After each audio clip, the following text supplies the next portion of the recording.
being that it was my first time in trouble as an adult, I went in with the defense because I was using drugs at the time. I was an addict on methamphetamine. I got addicted to it. I was using it on a daily basis, 24 hours a day, 7 days a week.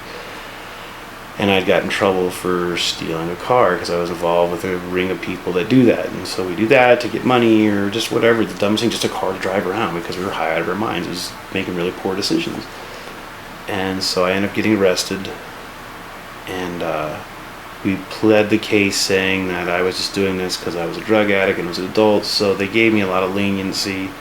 Said, okay, you'll serve 90 days in county jail and then do 90 days in inpatient rehab and then be on probation afterwards.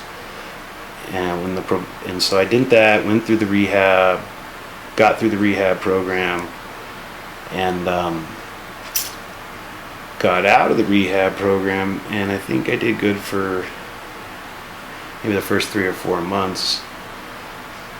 But it's like a lonely path because anything that you've done up until then, any of your friends, people you know, are involved in the bad side. So it's very easy just to stray off the path and just go back to it. So it didn't take very long until I started using again and doing drugs again. And I was on probation with drug testing. So it wasn't too long until I had a violation where I got a dirty drug test. And I ended up back in county jail for 9 months.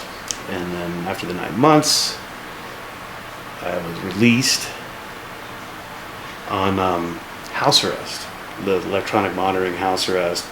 You're supposed to get a job, and you're allowed to leave for jobs. Well, what's the first thing I did when I got out was called my friends.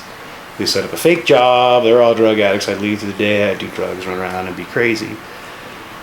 Well, my father could tell I was still using, getting high, and I was supposed to be staying there. And so we got into a large altercation, and he actually kicked me out of the house, which technically is your jail. When you're on electronic monitoring, you're not allowed to leave the vicinity without specific permission.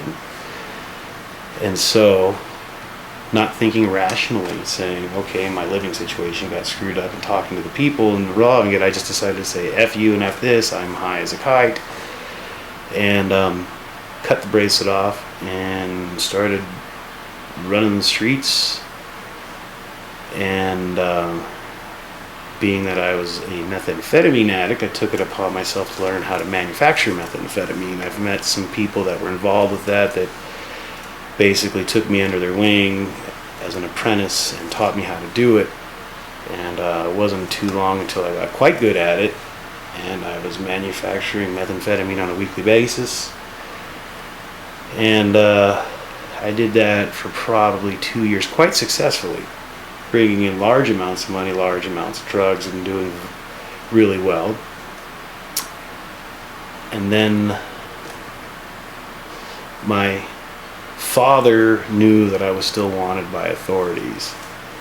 And so he saw my car parked somewhere some night and said, hey, this guy's wanted for a warrant. Go pick him up.